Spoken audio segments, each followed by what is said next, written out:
Eh ben, c'est parti. Parfait. Merci beaucoup d'être là, de m'accueillir dans votre restaurant Orchidea. Orchidea. Alors, première question, toute simple. Pourquoi Orchidea? Hein? Alors ça, c'est mon mari qui a trouvé le nom, Orchidea. Ça, c'était la fleur, c'est une des fleurs préférées L'orchidée? de Béné, ouais, l'orchidée. Puis, c'est aussi des histoires qu'on a eues avec ça, un coup de cœur qu'on a eu aussi en Guadeloupe quand on y était. Un restaurant qui s'appelait l'Orchidea et on a après, été bluffés et ça nous a... Et voilà. Voilà. Et quand on se penche plus sur la symbolique de l'orchidée, ça prend aussi un peu tout son sens. Alors, rien à voir avec le poisson, c'est sûr. Hein. On dit souvent, mais pourquoi un nom de fleur pour un restaurant à poisson? Mais je pense qu'il n'y a pas besoin de s'appeler la marée pour faire du poisson. Et voilà, c'est des idées conçues. Donc, ça nous correspondait bien. C'était, voilà. Et pardon, je suis un peu... je sais pas, c'est quoi la symbolique de l'orchidée? Moi, je la connais C'est pas. la féminité. Ok. C'est la puissance, la féminité, un peu ce côté un peu girls power. Et alors, on est en couple, hein, c'est ensemble, donc il n'y a pas... Mais c'est tout ce que ça représente, toutes ces valeurs un peu féminines et toute cette sensualité aussi de l'approche culinaire qu'il y a. Et, Parce que mine de rien, ma cuisine est une cuisine avec une approche plus ou moins féminine quand même. oui, il y en a J'aime quelques-uns. le raffinement, voilà, quand c'est joli, quand c'est... Et plein de couleurs, donc toutes ces fleurs sont aussi très belles, pleines de couleurs, et donc tout ce qui représente notre assiette aussi. Donc voilà, Ok. Du coup, vous êtes en cuisine et vous êtes en salle. c'est ça. C'est quoi vos prénoms? Je les connais pas, je suis désolé. Bénédicte. Bénédicte, ouais. Et Vincent. Et Vincent. Ça, j'avais oublié. Ça, je le savais avant. Et puis après, j'ai oublié. C'était l'occasion de retrouver l'info. Ok. Et vous êtes en salle alors? Oui. Et cette féminité, vous la transmettez aussi à travers le service? Oui, je la transmets. Je transmets la féminité, aussi la spontanéité. J'aime pas les services trop cadrés, trop rigides. J'aime quand on se laisse aller. C'est pour ça qu'on s'entend très bien avec ma collègue qui est aussi en salle. Pouvoir discuter, pouvoir partager, rire. S'il faut que je rigole, je rigole à table. Et voilà, c'est tout ce qui va avec l'humain, la relation, et qui fait qu'on passe un bon moment, de mon avis, à table. Voilà. Ouais. Ok. De l'expérience. Donc, voilà. Et alors, vous êtes en couple? Ouais. Oui. Et c'est qui cuisine à la maison? Comment ça se passe? Ouh, en ce moment, c'est elle. Ah oui. Il y a un truc, non? C'est une question un peu comment ça se passe quand il y a un professionnel de la cuisine? Comment ça se passe à la maison? J'ai déjà entendu plusieurs histoires. Bon, après, ça... Je pense que le travail doit rester au travail et la maison, c'est autre chose. Non, voilà, après, c'est vrai que moi, je fais ça toute la semaine. Ouais.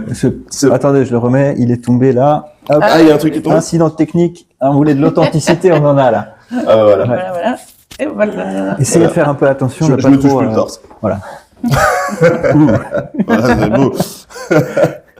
Et à la maison déjà, on cuisine pas comme au resto, on se fait pas des grands Ça reste trucs. des Ça plats reste simples, en fait. des plats simples, des quiches, puis après c'est à celui qui a envie de... Et comme dit en ce moment, elle a envie de faire... J'aime bien cuisiner. Ok. J'ai toujours aimé cuisiner. Et quand on s'est mis ensemble, j'avais ce côté où je me suis un peu effacée parce que il y a quand même ce truc de se dire, je suis quand même avec un chef, mais est-ce que ça va lui plaire? Est-ce que c'est pas comme il fait? Et donc je me suis un peu effacée. Puis finalement, on cuisinait plus trop. C'est vrai que on était toujours à droite, à gauche. Et là, on revient un peu sur les fondamentaux, j'ai envie de dire, et le fait de profiter chez soi, de se poser. Et donc, je me suis remise à la cuisine. Et elle cuisine bien. et voilà, et puis Je prends le côté du fait, je me dis, oh, j'ai un chef à la maison. Si je sais pas, si j'ai un problème dans ma recette, bah, j'appelle, chérie, j'ai besoin de toi. Puis voilà, c'est un moment de partage et j'ai cette chance qu'il soit pas fermé. Donc, il me partage, il me dit, bon, bah, regarde, t'aurais mieux fait de faire comme ça, et voilà. Et c'est lui qui fait le service, du coup? Et c'est lui qui fait le service, du coup. Je prépare l'apéro. Voilà. Ok, ouais, super. D'accord. Et c'est lui qui fait le service. Et puis, après, évidemment, quand il y a des choses plus complexes ou que j'ai envie d'un plat en particulier que je ne sais pas trop faire, bah, c'est lui qui met la main à la pâte. Et voilà. Ouais. Ok. C'est un échange. Et vous avez appris où à cuisiner? Alors, j'ai appris au tout début de ma maman. Ouais. Ça vient de là, ouais. À partir de 8 ans, ouais, je cuisinais déjà. Bah, ma mère travaillait dans l'hôtellerie, donc elle n'était pas à la maison. J'étais seul à la maison, pas de papa, donc... Bon, si vous voulez, vous pouvez répondre, hein, c'est pas grave. On fait un petit tête-à-tête. Oh, puis du coup, elle me laissait les consignes.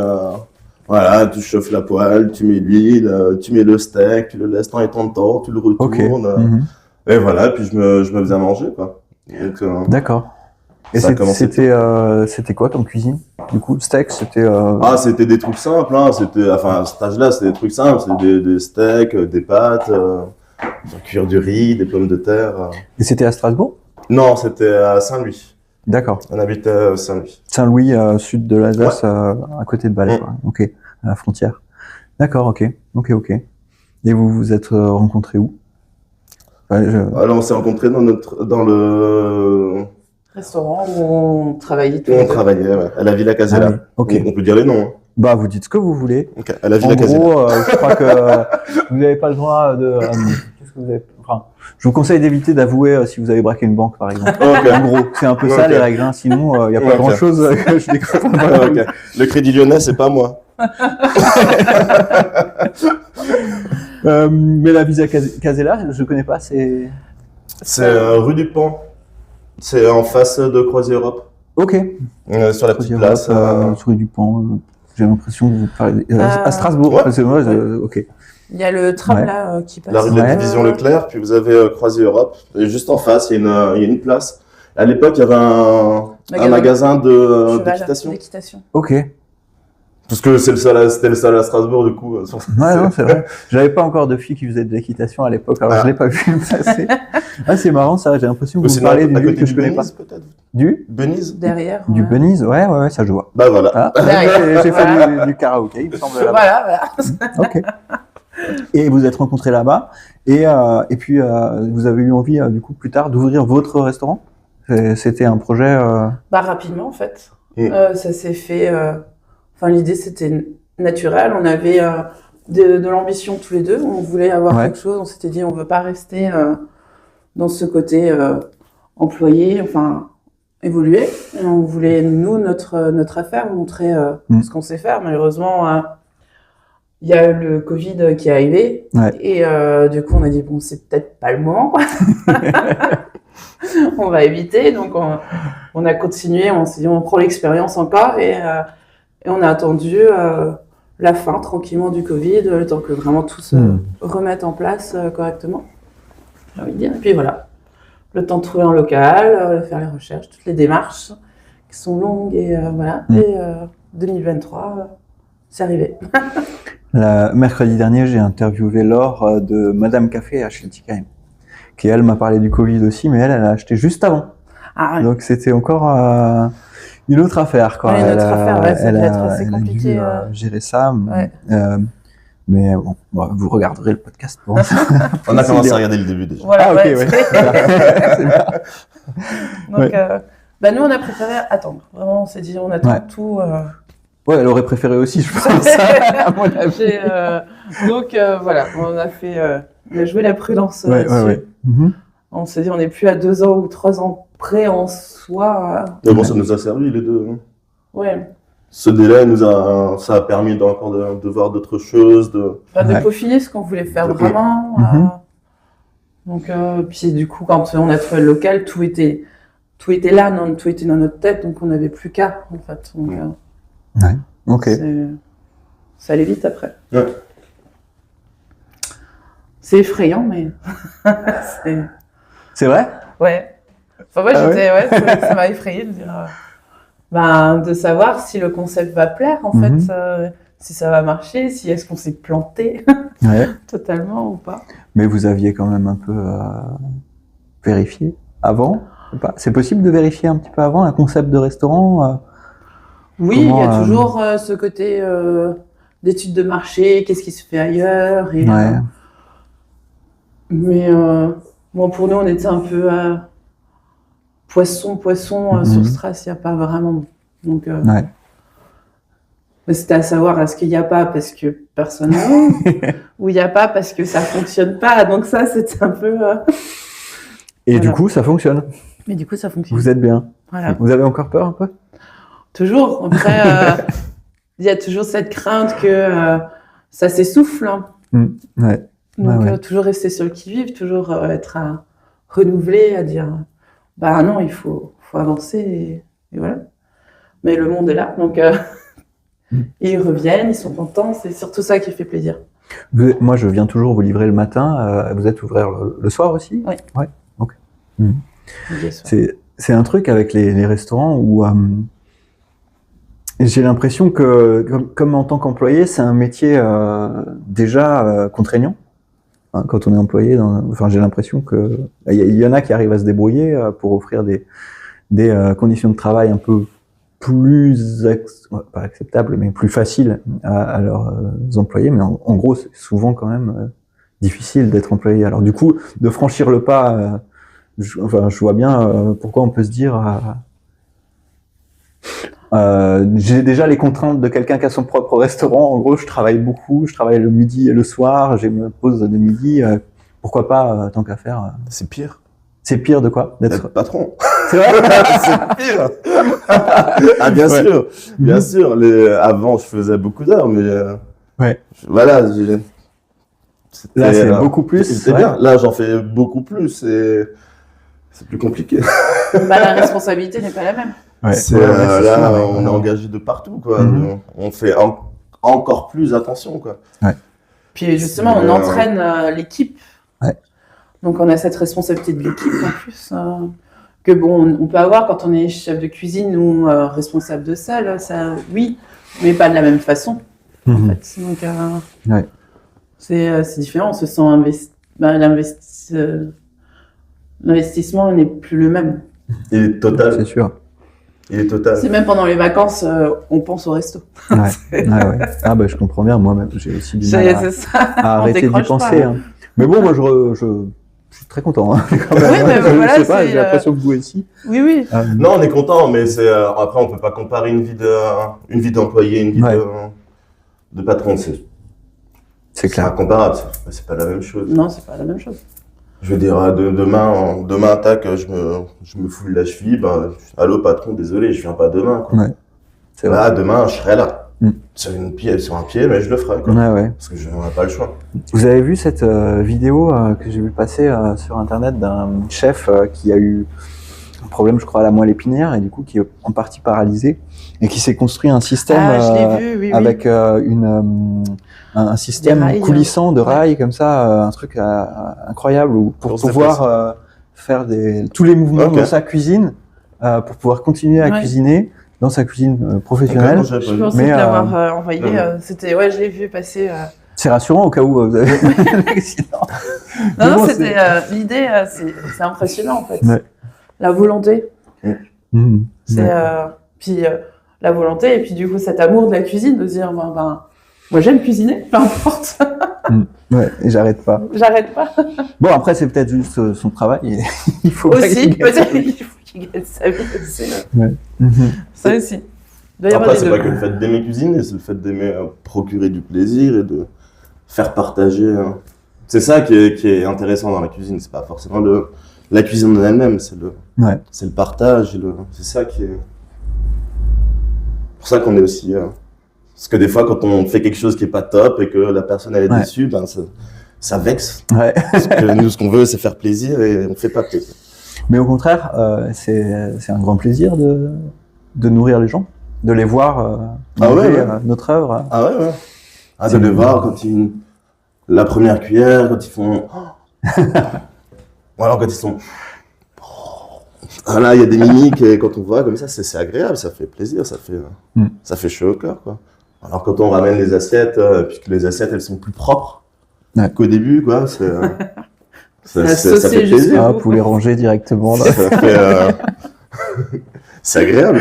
Ouais, c'est agréable. Surtout quand ils viennent après en cuisine, on peut dire directement. Mais après, c'est comme pour tout travail, hein, c'est comme pour vous, hein, les pousses, elles sont magnifiques. Donc, on travaille avec un beau produit, donc forcément, ça fait plaisir aussi. Hein. Si demain, je vous dis, elles sont pas top les pousses, vous n'allez pas dire, ouais, bon, c'est tant vrai. pis. C'est Faut l'amour pas hésiter d'ailleurs. Hein. C'est l'amour de bien faire les choses. Quoi. Ouais, c'est sûr. C'est très satisfaisant. Et la question du plaisir de voir les gens manger ce qu'on a fait, c'était une question rhétorique parce que je le connais aussi. Hein. J'ai vu ça sur le marché. Quand je les vends plus sur le marché, mais pendant quelques années, on les vendait sur le marché. Et quand je voyais des gens qui venaient, qui m'achetaient la boîte, et puis on discutait, et pendant qu'on parlait, ils prenaient la boîte, ils l'ouvraient, et ils commençaient à grignoter là comme ça avec. C'est vraiment très touchant. Ouais. Et qu'est-ce que je voulais dire là? Il y avait mince. Faut que je sois pas trop bavard pendant les interviews. Encore que ça participe, ça fait mousser un peu. Mais et alors le nom, il venait d'un restaurant en Guadeloupe et c'est aussi du coup un voyage qui vous a inspiré pour la déco, pour la cuisine. Après, non, c'était pas pour le déco. La déco parce que ça c'est vraiment propre. Parce que la déco c'est béné, donc c'est aussi propre à. Mais il n'y a pas de... Non, on voulait faire un resto entier. On ne peut pas déjà parce qu'il n'y a pas ce qu'il faut. Il faudrait ramener la mer, il faudrait ramener trop de choses. Mais non, ça...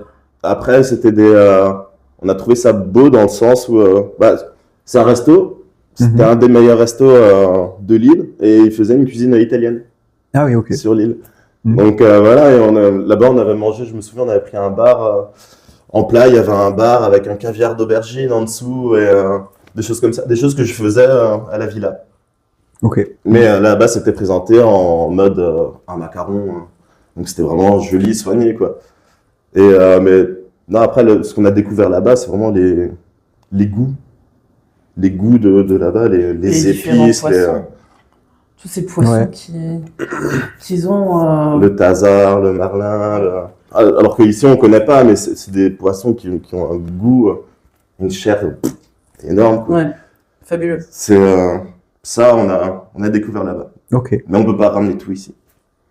Et comme il est à moitié martiniquais, d'où l'idée en fait de ramener un peu cette chaleur dans la cuisine. En fait, on voulait montrer autre chose que ce que il y a beaucoup en ce moment sur l'Asie, l'Italie. Alors, bien sûr, son savoir-faire, c'est la cuisine italienne.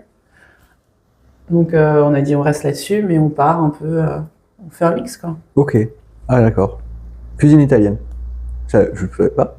Vous l'aviez pas à la dit. base, ouais. Mais bon, comme dit la Villa Casella, c'est un restaurant purement italien. J'ai bossé là-bas 13 ans. Ok. Ouais. Après, je suis parti au Bastardo pendant 4 ans. Pareil, italien. Ah ouais. Donc voilà, c'est pour ça qu'il y a pas mal de touches d'Italie, mais après. Comme dit, je pense que pour un cuisinier, c'est pas ça le plus important. Je connais bien la cuisine italienne, mais en vrai, c'est la cuisine qu'on connaît bien, donc on peut facilement enlever certains goûts pour en rajouter d'autres. Donc voilà, on peut passer de l'Italie aux Antilles, comme on peut passer à la cuisine chinoise. Je pense que tout s'apprend assez. Faut juste avoir cette culture un peu de cuisine, quoi. Ouais, ok. Et du coup, c'est quoi votre poisson préféré à vous? Moi, c'est le thazar, justement, mais t'en as pas ici. Ça se trouve pas du tout? Ça se trouve pas du tout. Il y en a vraiment beaucoup qui se trouvent pas? Comment ça se passe? Vous allez... c'est par... déjà, là-bas, c'est des poissons qui sont vraiment quasi que là-bas, quoi. Ça s'exporte pas. D'accord, ok. En termes de fraîcheur, ça irait pas, Le thazar, c'est quoi le thazar? Alors, comment Comment vous le décririez, puisque c'est votre poisson préféré? C'est aussi votre poisson préféré? Non. Non, Moi je suis plus classique. et alors c'est bar. Ouais, un bar, ouais, ou un bar. Mais ça me va très très bien. Mhm. Mais le tasar, non, la chair est ferme. Mais le goût est fin. Ok. C'est assez. Et vraiment, j'ai ce souvenir, maintenant ça fait longtemps, hein, c'était il y a 5 ans que. J'ai vraiment ce souvenir d'un goût très particulier par rapport à ce que j'avais l'habitude de manger ici, en fait. Et j'avais cette finesse, et je l'ai mangé cru, c'était un carpaccio que j'avais pris, et vraiment fondant, ce côté un peu fondant comme ça en bouche, très sympa. Ok. Mais après, je dis pas, ici, on a aussi le bar. Le bar, ouais. Moi, j'adore l'aile de raie aussi. La quoi? L'aile de raie. L'aile. Ok. D'accord. Voilà. Ah ouais. Moi, j'ai pas encore découvert le poisson dans ma vie. Je suis innocent, novice de poisson. J'attends la rencontre. Je sais qu'elle viendra un jour. Des fois, j'en prends au restaurant, mais je suis un amateur de viande, de bœuf. J'aime beaucoup ça. Et puis alors, j'ai ce plaisir d'aller chez le boucher, de regarder, de poser des questions, tout ça. Chez le poissonnier, c'est encore un petit peu terra incognita pour moi. En plus, c'est un peu un truc d'aller chez le poissonnier. Il y a tellement de diversité, tellement de choses. Et, Il faut savoir faire le poisson aussi. C'est ça, ouais, tout à fait. Ouais. Ma mère me dit toujours, elle prend jamais de poisson. Parce qu'il y a tout le temps des arêtes. Et du coup, elle aime pas ça. Elle a pas envie de se casser la tête. Donc, pas de poisson. Elle le prend pas pour le cuisiner ou elle le prend pas au restaurant non plus? Les deux. Les deux. Ok. Elle mange pas. Poisson, c'est non. Non, mais c'est vrai? Ouais.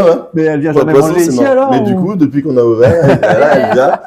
Voilà, ou alors quand elle venait dans les autres restos, je bossais. Elle prenait du poisson parce qu'elle va dire chez toi, il n'y a pas d'arête, c'est bon. C'est ça. Alors il faudrait que je vienne manger une fois quand même. Je suis un peu honteux de ne pas encore être venu, mais je viendrai. Je viendrai bientôt. C'est ça. Mais après, on adore la viande aussi. Hein. Ouais. Ah ouais, non, je suis un viandard, mais c'est pour ça le poisson, c'était déjà parce que. On aime le poisson en vrai. On aime le poisson, mais où en manger? Ouais. C'est ça le truc. Puis si c'est pour manger un poisson classique là avec une sauce crème et des capres dessus, c'est bon. Ouais. On aime quand même un peu les belles choses, quoi. Donc c'est pour ça, comme dire, un beau bar ou Bar entier qui arrive. un filet de turbo ou un truc, du homard, des langoustes. ça fait plaisir, quoi. Ouais. C'est ça. Sans devoir aller sur la côte. Ouais. Celui avec qui, parmi mes clients avec qui j'ai parlé de poisson, qui avait l'air vraiment passionné, c'est Steve, qui est le chef du Strass à la Petite France. Un petit restaurant là, un peu, voilà, dans un coin très touristique, du coup, au cœur de la Petite France. Mais il m'en a parlé avec passion. Et je crois qu'il a envie de faire plus de poissons. Okay. Après, je sais pas si ça. Je fais une petite vérification. Bonjour. C'est bon, tout va bien. Parfait. Ouais. Voilà, le poisson, il m'en avait parlé. Alors je m'étais dit que peut-être j'allais l'inviter à venir manger chez vous une fois. Bah ouais, il faut voir si je trouve, si ça marche. Il faut que je fasse des essais avec les micros parce que dans une salle, voilà. Bon, je vais voir. Ok. Et par rapport à la déco, du coup c'est plutôt vous qui êtes. À l'origine. Fleurs, parce que moi j'adore les fleurs, les plantes. Et ça s'est mis un peu en place au fur et à mesure. Déjà, ça a commencé en découvrant que ma cousine faisait des tableaux peignés. Et malheureusement, elle a vendu celui qui était à côté ici. Ah oui. Elle est en train d'en refaire un autre. Mais ceux qui sont au mur, c'est elle. C'est elle, voilà. Ouais, ok. Qui les a spécialement créés. Ok, et on peut les acheter du coup. Et voilà, alors pas ceux-là particulièrement parce que il y a vraiment l'histoire du restaurant. Les bleus en fait représentent les côtes martinique. Et les verts c'est en fait Strasbourg. Le brun c'est l'île. Ah oui, c'est là, ouais. Voilà, donc et là. Ah ouais, super. Voilà. Et là, c'est Et en fait, quoi alors là? l'autre verre, Et les bleus, c'est les... Ah, l'autre verre, c'est en zoom en fait sur la petite France. Ouais, je vois, c'est l'embouchure. Voilà, c'est ça. Là, il y a l'ENA. Voilà. Ouais, je vois. Ouais. Exactement. Ok. Kitchen bar. Voilà. Exactement. Vous l'avez repéré, hein. Il est Ouais, bien placé. ouais. Donc je l'ai contacté, je voulais savoir si ça l'intéressait d'avoir un peu ce côté Tiens, exposition. vous pouvez un peu redresser, le remettre en place peut-être quand vous bougez, il tombe, alors peut-être essayer au début. Voilà, comme ça, je pense que c'est bien. Ouais. Ouais. Pardon. Donc, non, je lui ai demandé si ça l'intéressait et ça lui a fait très plaisir. Donc, on s'est lancé comme ça. Et après, une autre amie qui a sa boutique, qui est fleuriste, la seule, unique, avec son mari, Maison Rose et Rouge. Et j'ai dit, je veux travailler avec elle, ça c'est sûr, c'était une évidence. Donc, voilà, j'ai mixé comme ça. Ok. Je lui ai parlé de ce que je voulais et puis elle m'a dit Béné, on peut faire ça, donc les tableaux végétaux, je peux faire ça. Très vite c'est venu l'idée du plafond aussi. Elle fait des magnifiques vitrines, donc je lui ai dit voilà, donc et tout s'est combiné, voilà. Super. Très bien. Et donc j'ai fait confiance à ceux que j'aimais, que j'apprécie beaucoup et leur travail. On a cette chance aussi qu'ils comprennent notre vision. C'est ça. Ouais, ok. Donc, ils vont vraiment dans ce sens et c'est cool. C'est vrai, c'est plaisant. Et les tableaux, ils ont un peu imposé le reste au niveau des couleurs ou Paf. Non, parce que ils ont été faits sur mesure. Non, elle les a fait comme ça. Ouais. Parce que je voulais quelque chose aussi, un lieu un peu apaisant. Enfin, je voulais pas des couleurs. Je veux des couleurs un peu vives, mais pas non plus trop. Ouais. Et donc, j'ai pas forcément si la dominance, peut-être des couleurs du soleil, voilà. Mais il y a aussi ce vert qui doit être là et qui apaise, mais qui rappelle aussi un peu ce côté jungle. Enfin, voilà, plein de choses. Et puis tout s'est imbriqué en fait. Ouais, ça me fait penser à une serre. Oui, voilà, une serre à papillons ou un truc comme ça, avec des orchidées et puis. Voilà. Ça serait pas mal de nature. Ouais, c'est vrai ça. Oh là là, alors là. Ouais. Ninon. Ninon, si tu nous entends. Vous avez un éleveur de papillons. On va en trouver. Mais voilà, tout s'est fait naturellement. Ok. Il y avait un point de départ et puis après tout s'est fait, voilà.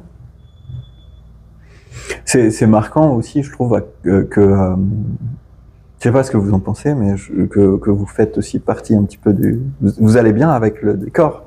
Vos cheveux, la manière de vous habiller, vous êtes raccord avec. Ça se voit que c'est votre restaurant, quoi. Peut-être que justement j'ai fait un transfert de moi sur la décoration. Il fallait quelque chose qui me ressemble en quelque sorte, et puis qui ressemble à Vincent aussi, parce que c'est notre identité. C'est notre identité. On est peut-être haut en couleur, façon de parler. On aime rire, on aime la vie, et on n'est pas, nous sommes pas ternes. C'est pas, voilà. C'était pas, on n'aime pas les choses tout de suite très sombres. Ça nous correspond pas. Ouais. C'est très réussi, je trouve. Merci. Et je suis allé boire un café avant de venir ici et on m'a parlé de ça. On m'a dit, la déco, super. C'est vrai. C'est vrai qu'on s'en rend pas compte, nous. Maintenant, on est habitués. Ouais. Mais tout le monde me dit, mais si, la déco, elle est stop et tout. On est bien, on se sent bien, en fait. Et c'est ce que on recherchait. C'était ce bien-être. Les gens. Ouais.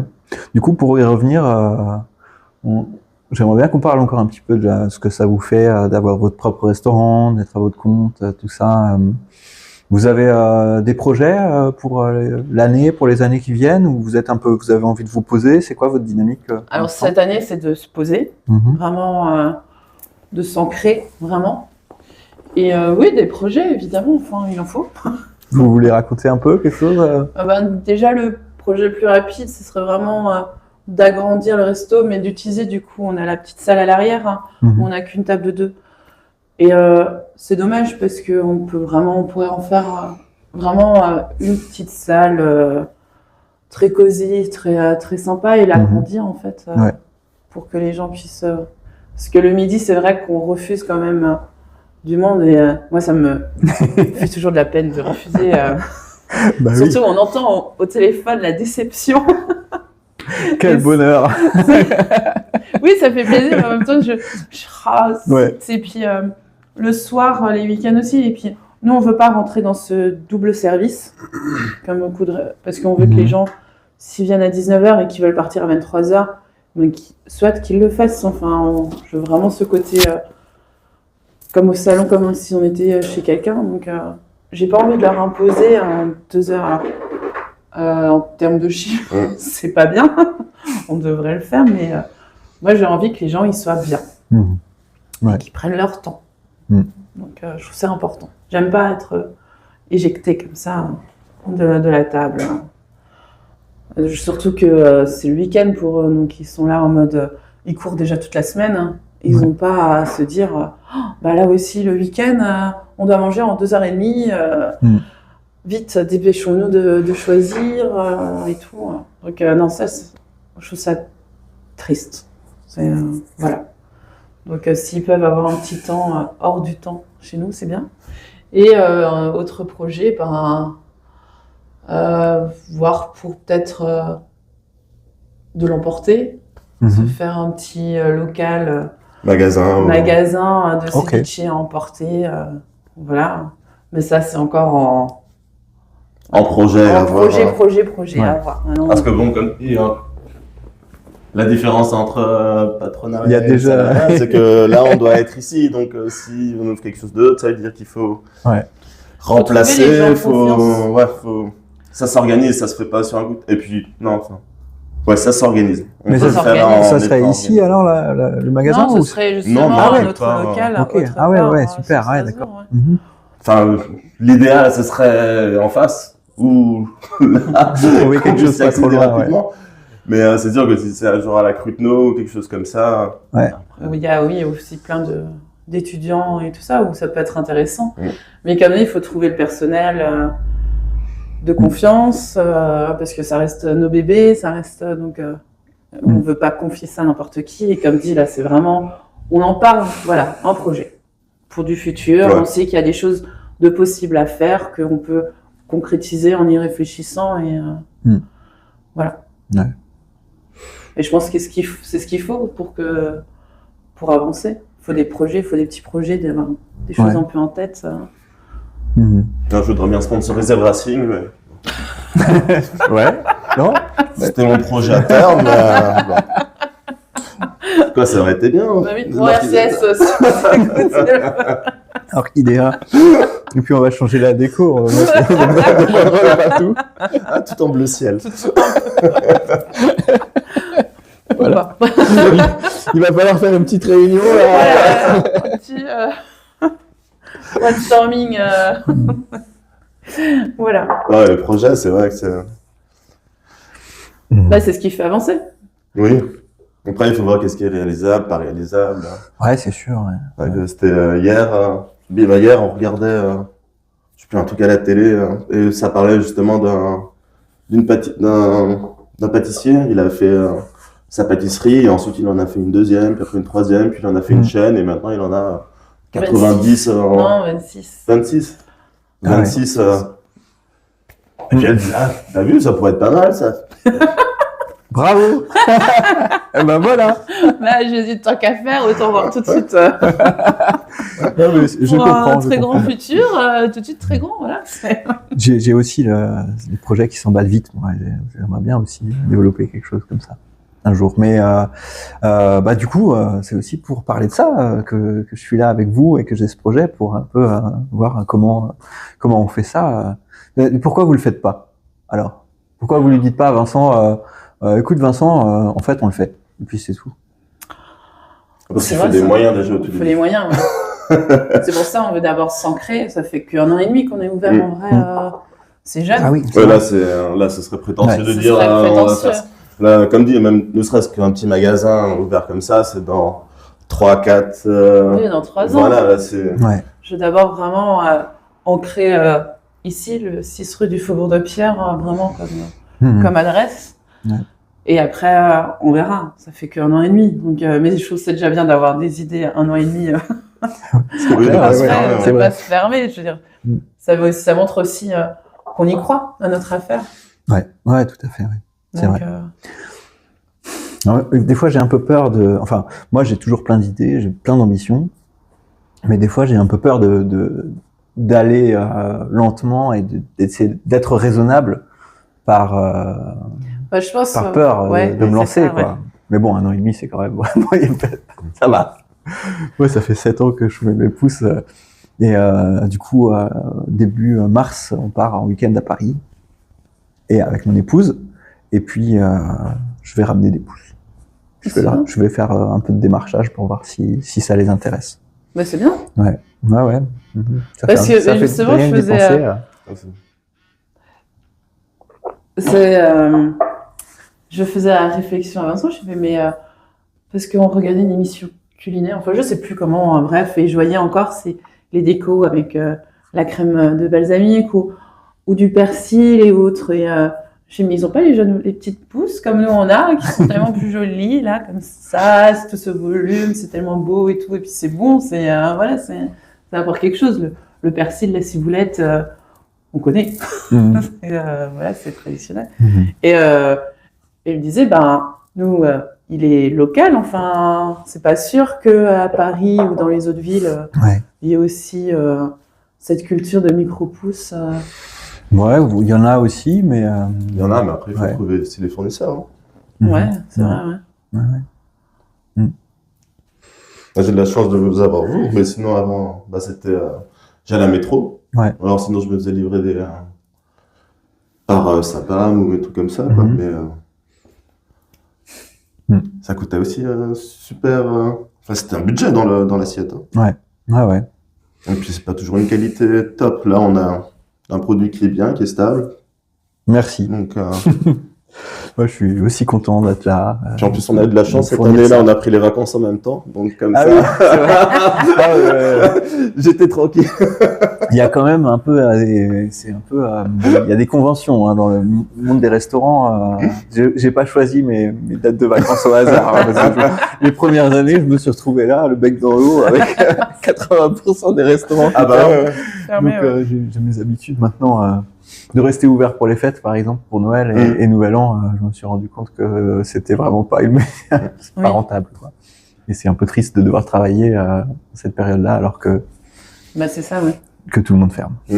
Ou presque. Désolé pour ceux qui ne ferment pas, mais j'arrive quand même à leur à les faire tenir jusqu'à ce que je rouvre. Quoi. Ça passe tout juste. Ouais, les projets, une boutique, super. Ok, top. Qu'est-ce que alors, j'ai envie d'interviewer mes clients, parce que c'est des gens que j'ai rencontrés ces dernières années et qui sont super. Vous êtes tous différents, mais tous passionnés et tout ça. Mais bon, moi j'ai envie de parler d'entreprise. J'ai envie de parler avec des gens qui ont des entreprises, mais pas que, aussi des gens qui s'impliquent, qui prennent un peu des responsabilités, qui prennent un peu des risques dans leur communauté, ce que j'appellerais un peu des micro-personnalités. Et du coup, le jeu auquel j'aimerais bien jouer, c'est que je vais demander aux gens de me dire qui je dois interviewer à Strasbourg. Est-ce que vous sauriez vous mettre d'accord tous les deux, peut-être pour une seule personne, ou sinon pour 2 personnes qui vous semblent être Camille et Mickey, ouais, j'allais dire. Camille et Mickey. Ouais. Bistrot Ok. du Quai, mais vous. Ah ouais, ok. Voilà. Ouais, c'est facile, ça bon. Vous les... Ça m'arrange parce qu'ils sont déjà sur la liste.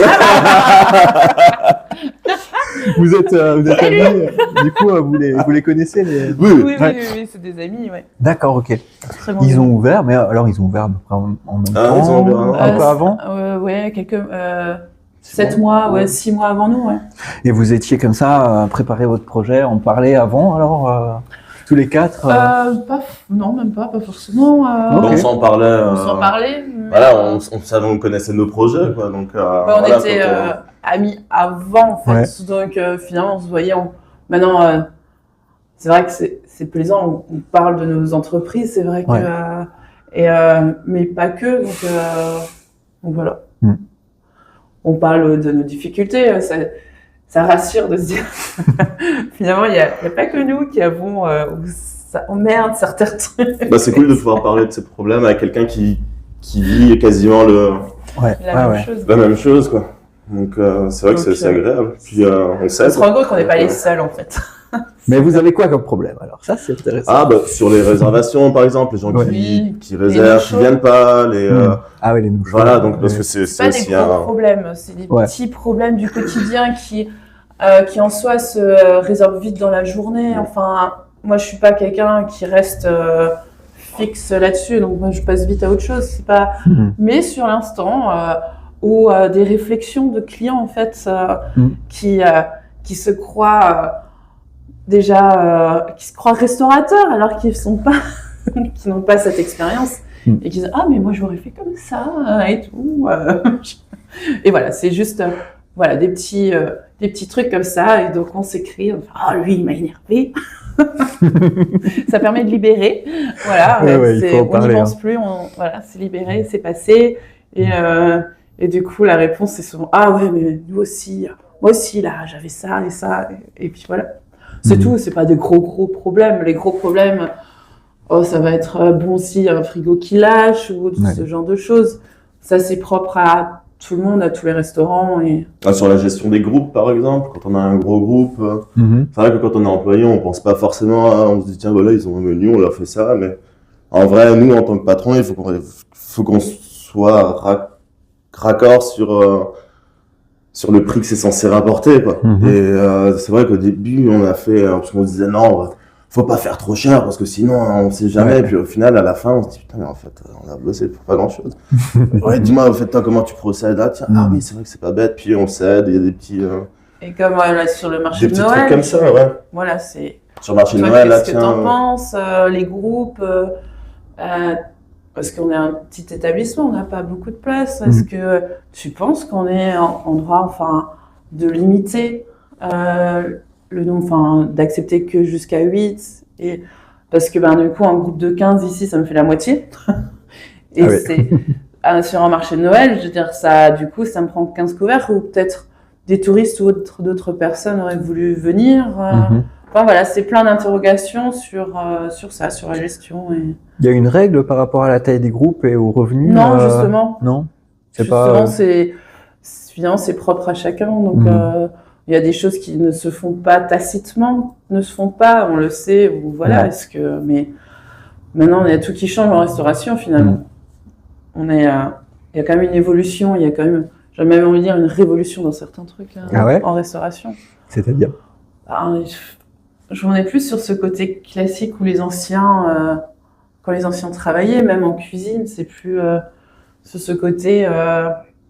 On en parlait justement avec les apprentis samedi soir à la fin du service où les chefs ils étaient beaucoup plus durs. Le management était moins ancré en fait dans la restauration. C'était tout était c'est comme ça, c'est pas autrement. Donc alors que là, maintenant, on essaye de faire comprendre les choses différemment. Et ça va, ça se passe bien en cuisine? Bah oui, non, ça se passe très bien. Mais après, les cuisiniers n'ont pas eu le choix non plus. On va dire, au bout d'un moment, quand il y a tout le monde qui se casse et qui ne veut plus travailler, c'est qu'il y a un problème. Donc, il y a déjà eu l'après-Covid qui a été compliqué, parce que du coup, il y a tous les cuistots de France qui sont restés à la maison. Ils ont découvert ce que c'était que la vie de famille, rester avec les enfants. Voilà, ils ont redécouvert tout ça. La vie sociale. Quand le travail il a repris, il y a plus de la moitié, je pense, des cuisiniers qui ont dit on arrête. Et du coup, c'est devenu très compliqué, quoi. Donc maintenant, pour garder un cuistot, les horaires sont déjà, comme on disait, sont compliqués. Et donc, on n'a plus, que ça soit en salle ou en cuisine, ils ont plus envie de se faire traiter comme des chiens, j'ai envie de dire, mal parler, mal plus respecté ou autre, en fait. Il faut pouvoir leur amener autre chose. Dire, ok, les horaires sont compliqués, mais voilà, il y a ce côté nous, on a envie de ce côté famille, en fait. Ça peut gueuler parce qu'il y a quelque chose qui est mal fait, certes. Bon, ça arrive comme partout. On a nos exigences aussi. Mais derrière, voilà, enfin, on rigole, on se prend un coup le samedi soir, on se pose, on est tous posés, puis on parle et on échange. Et puis voilà, ça, c'est sympa. Ben, on reste humain, quoi. Voilà, on reste humain. C'est ça sert à rien et de on rester, respecte, en fait. de prendre de haut, parce qu'au final, si on réussit, c'est pas on réussit parce qu'on est nous deux des machines. C'est parce qu'on a, Il y a l'équipe qui est là. on a une équipe autour qui est là pour bosser avec nous. Hein. Et comment vous les trouvez, vos salariés? C'est quoi votre processus de recrutement? Alors, là, en cuisine, moi, je l'ai rencontré à une soirée. À une soirée, on avait discuté vite fait et c'était avant qu'on prenne le resto. Ouais. Et du coup, j'ai discuté un peu avec lui, comme quoi j'avais ce projet-là. Puis ensuite, j'ai fait l'ouverture avec un autre cuisinier qui bossait avec moi, Constantin. Qui est parti à Bordeaux maintenant. Ok. Et du coup, quand on a recherché un cuisinier pour le remplacer, il y a une amie à Béné qui a fait « Ah, mais tu te souviens, il y avait Ronan qui était... vous êtes vu une fois, lui il cherche aussi du travail. Et voilà, ça s'est fait comme ça, quoi. Mais en général, ça se goupille un peu comme ça, c'est du bouche à oreille ou des trucs comme ça, quoi. Et après, c'est vrai que moi j'aime bien bosser avec les gens avec qui j'ai l'habitude de bosser. Donc voilà, c'est... Constantin, il a bossé avec moi à la Villa Casella, il a bossé avec moi au Bastardo. Et après, il est venu bosser avec moi ici. Donc, voilà, j'aime bien ce système de petite famille. Ouais, ok. Et pour la salle, c'était comment? La salle, ça s'est fait un peu... pas au hasard, hein. Je la connaissais du coup aussi d'avant. On a travaillé ensemble un petit mois. Parce qu'elle a pris ma place après. Donc, je l'avais formée pour prendre ma place. Ah oui, ok. Ouais, et il y a des personnalités comme ça au travail où ça se match tout de suite, où vraiment la connexion se fait, l'entente, et où il n'y a plus besoin de parler, même en salle, parce que voilà, et c'était hyper agréable de travailler avec Kat, c'était un réel plaisir, et elle travaille très bien, elle est très dynamique, et il y a un moment donné, j'étais seule au tout début, j'étais seule en salle, et j'ai dit, il me faut quelqu'un, et j'ai toujours dit à Vincent, je rêverais de pouvoir trouver une Kat. Ce serait tellement génial. Et puis, et en fait, elle avait une de ses amies, c'est qui nous fait la communication sur les réseaux et tout, qui est venue nous donner un coup de main le temps qu'on trouve un plongeur à la plonge. Et en fait, elle lui en a parlé. Donc, elle est venue me voir et pareil, ça s'est fait voilà, comme ça. Ok. Voilà. Et depuis, super. Voilà. C'est aussi une bonne épreuve du feu d'avoir dû la former, dû avoir transmis peut-être le. Oui, elle avait déjà de très bonnes bases. Ok. Elle était déjà très bien. C'était voilà, il y avait ce côté juste plus en termes de responsable d'autres trucs à lui apprendre, mais la bonne marche de l'entreprise. Voilà, mais après sinon il y avait vraiment pas grand chose en fait à apprendre. Allez. Ça a coulé tout de suite très bien. Et du coup, ces deux bras droits que vous avez, je pense qu'on peut, dans le bras droit, je veux dire, second, ils sont importants, c'est un peu des piliers d'un. Ah oui, pour moi, vos salariés, j'ai l'impression. Kat, pour moi, c'est c'est vraiment mon bras droit. Ouais, ok. Ça fait du bien. Et ils sont là depuis presque l'ouverture, c'est ça? Presque, tous les deux, ouais. Ah, c'est super. Je vous souhaite de pouvoir. Les garder longtemps. Chouchoutez-les. On fait en sorte. Ouais. Ok. Bah écoutez, ça fait on a bien parlé, c'est super. J'ai ce que je voulais. Merci beaucoup pour votre temps, Bénédicte, Vincent. Et puis voilà. Le mot de la fin, vous avez envie de raconter quelque chose encore que vous n'êtes pas frustré, ça va? Non, quelque chose d'évident que j'ai oublié de vous demander? Non, tout va bien. Super. Complet, voilà. Merci beaucoup et puis merci aussi à notre public, fort nombreux en ligne. Merci de nous avoir écoutés. Bye. Ok.